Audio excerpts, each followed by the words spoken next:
channel was created 10 years ago today on October 8th, 2006. If my channel were a person, it would be old enough to start its own Pokemon journey. YouTube has been like a second home for me for most of my life now. It was my lifeline, my refuge, my community during some of the hardest parts of my life. And now I'm like an old timer. I'm a YouTube veteran.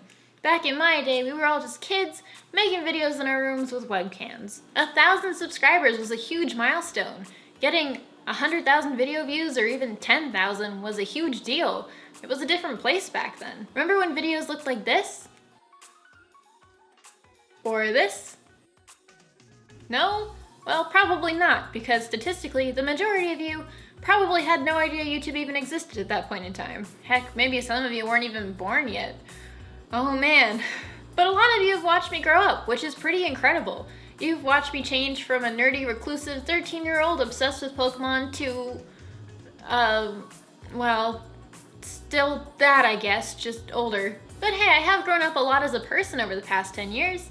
I've learned a lot about this big old world and this industry and just about life in general. So today I'm going to share some of my wisdom with you, so that it might not take you quite so long to learn all these lessons. Here are 10 things I've learned in 10 years on YouTube. Stuff about YouTube as an industry, stuff about making content, and just stuff about growing up, in no particular order. Here we go! Number 1, success is a state of mind.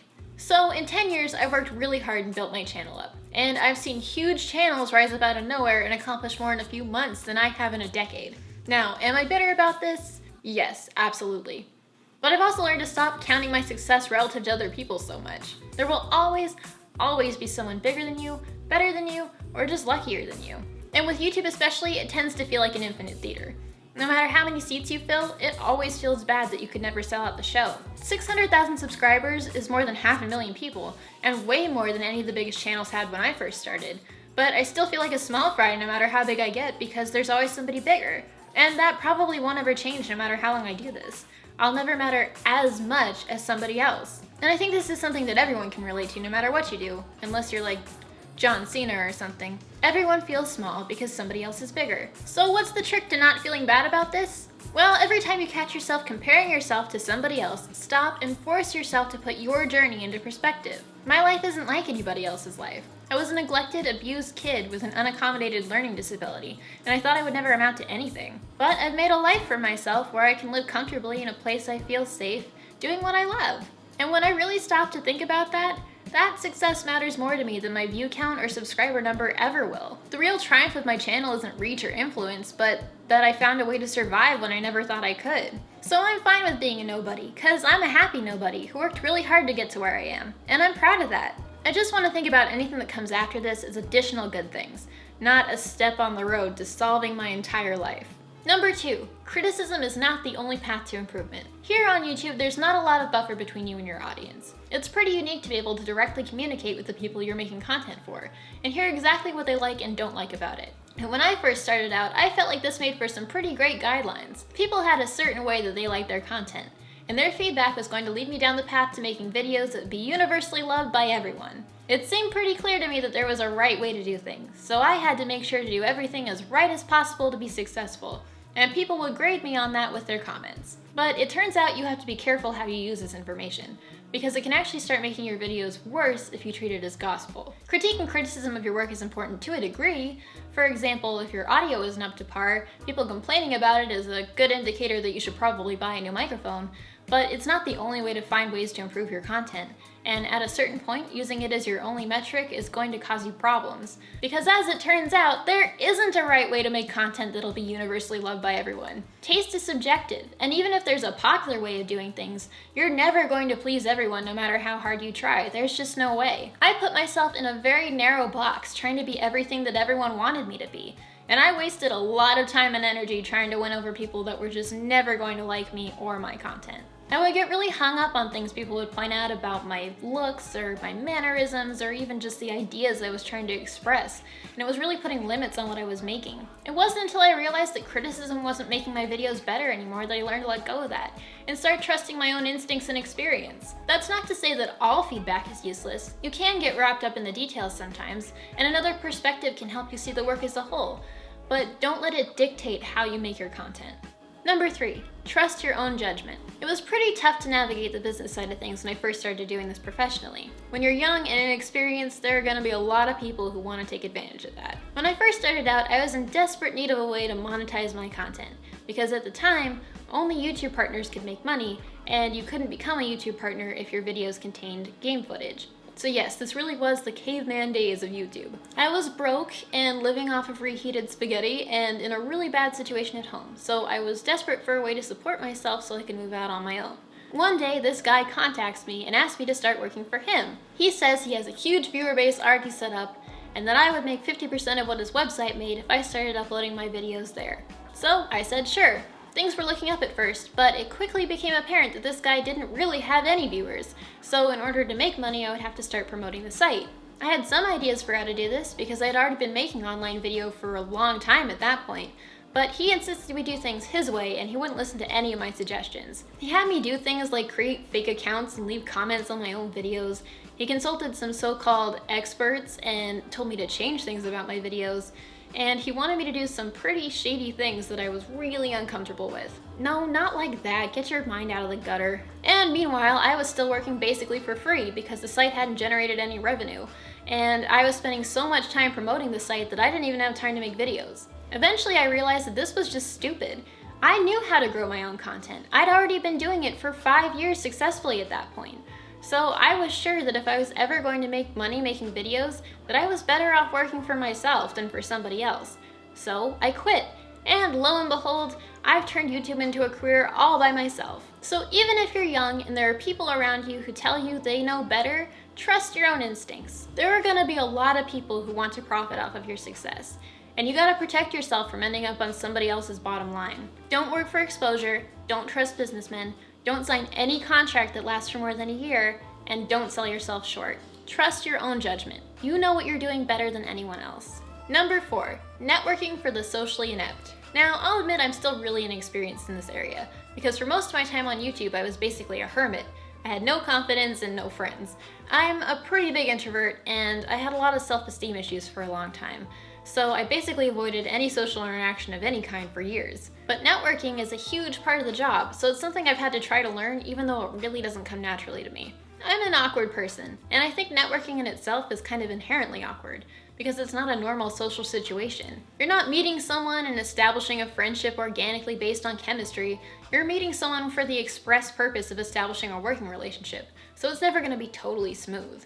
I mean, if you have chemistry with someone, that's great, it takes a lot of the work out of it. But for the most part, you have a very small amount of time to put yourself in someone else's consciousness and hope you stick there. So what are some tips for doing this if you're not naturally charismatic? First of all, get practice in wherever you can. Make small talk with strangers that you'll never see again. Figure out what works in these weird forced conversations and what doesn't. Get comfortable with it, with the idea of putting yourself out there and talking to people you don't know. Second, be nice, be friendly. Show people that you're really happy to be talking to them. Playing too cool for school and acting aloof might have been how it worked in high school, but that's not how it works in business. Be forgiving of other people's awkwardness too. We're all a bunch of geeks here on YouTube, so it's really common for people to have awkward or possibly even rude tendencies. But that's okay. Part of the work is being nice, even if maybe they're not so nice. And lastly, don't get caught up in performing. That's really the hard part, I think. We're all super used to selling our brands and trying to get people to like us. But it just doesn't work like that in conversation. Instead of trying to make them interested in you, you gotta show that you're interested in them. Ask lots of questions.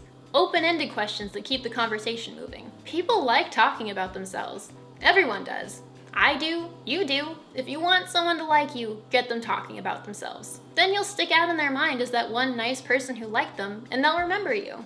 Number 5, beating burnout. Being on YouTube for 10 years doesn't really give you much of an upper hand. The platform, the business, the viewers themselves can change drastically in as little as a year.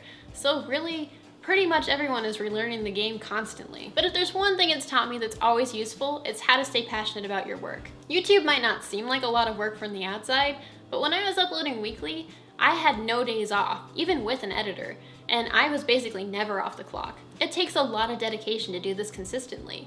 And if you don't love it, there's no way you can summon the energy to keep up with it and keep improving. So how do you stay inspired when you're grinding out content? Well, this might sound stupidly simple, but you really need to take time away from your work to do the things you enjoy.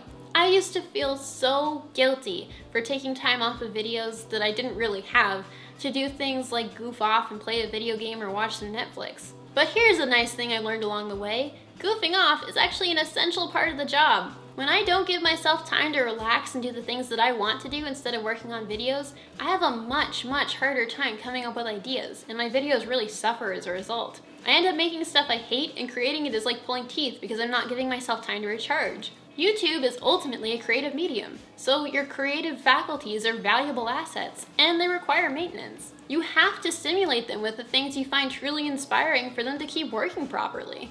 So it's an absolute must to find time for your hobbies. It's part of your business. Schedule it in if you have to. Personally, my best ideas come when I'm indulging myself in a good game or an interesting video. The sorts of things that inspired me to start in the first place. Even with YouTube, there will be times when you're just not into a video, but you need to keep working on it to get something up. It's part of the job, and that's normal. But that shouldn't be every video. There's a fine line between pushing yourself and getting burnt out. Make time for yourself and keep that creative flame burning. Number 6, confidence is about being nice to yourself. This one is really hard to explain because it's not something you can just pull out of yourself if you don't know how. And maybe it's one of those things you just have to figure out on your own. But I think it's really important, so I'm gonna try. I've struggled with confidence and self-esteem my entire life. I always admired people who seemed confident and self-assured, and I had no idea how to get there. I didn't like myself at all, and naturally this made things like making friends or getting jobs really hard. How could I convince other people to like me or believe in me when I couldn't do those things for myself? I used to hear things like fake it till you make it, and that never really made sense to me. I couldn't just sell something to people that I didn't believe in. And it wasn't until this year that I figured out that confidence isn't just a trick or something you try to pass off onto other people, but really just a matter of being nice to yourself. And really, I know that sounds super simple, but for a lot of people, that's actually really hard. We're brought up to believe that taking care of ourselves is selfish. But it turns out that when you put yourself first, you actually become a better person. Think about the way you think about your best friend. Yeah, they have some flaws, everybody does, and yeah, you'll notice them from time to time. But does that make you like them less? No, you forgive them for it, because people aren't perfect, and they have a lot of good qualities to make up for that. And you really can think about yourself that way too.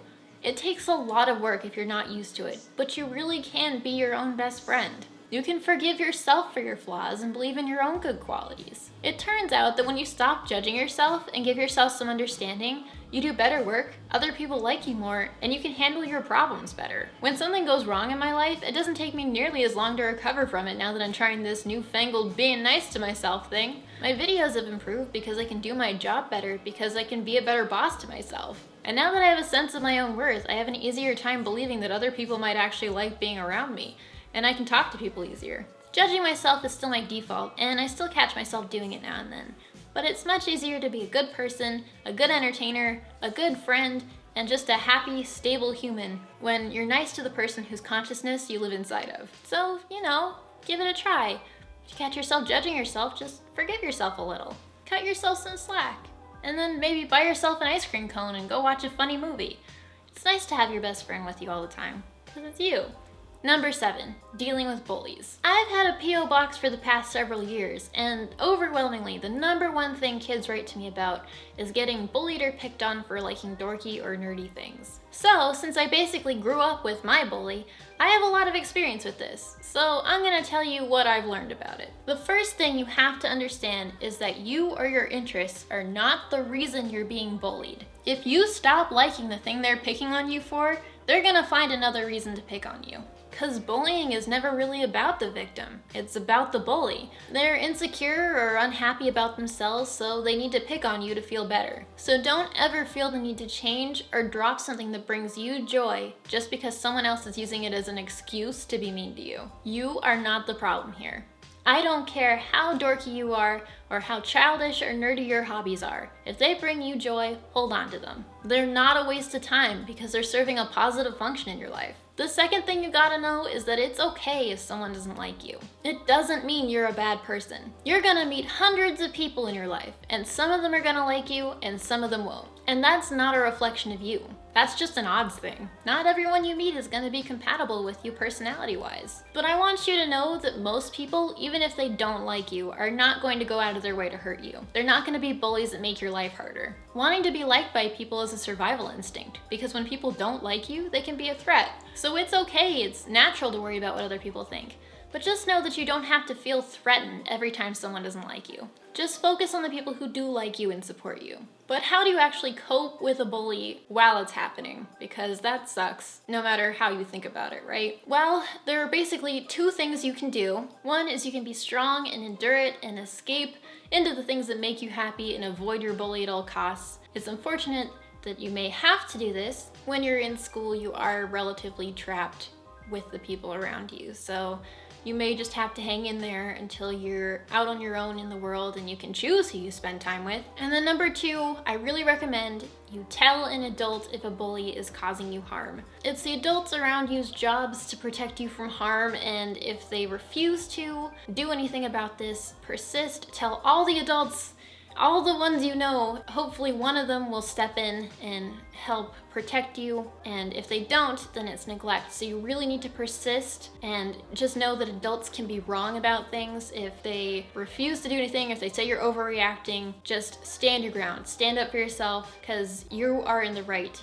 to ask for help. Number 8. You don't need talent to be good at something. One thing that stops a lot of people from getting into a creative medium is the concept of talent. That if you're good at something, it's because you're special and gifted and just born that way. But in reality, talent is pretty irrelevant. It might be easier for some people to get good at something, but for everyone, it's going to take a lot of hard work and practice. There's almost nothing in this world you need to be born with talent to do well. Except singing, I think. Some people just don't have good singing voices. But even then, I'm pretty sure you can learn to work around it. Talent is probably the least relevant factor in success. I could be naturally talented at something, but be no better at it than anyone else if I don't hone and practice that skill. Having the right tools, the education, and the right attitude to stick with it is way more important. For anyone attempting to learn a new skill, the first thing you make is probably going to suck.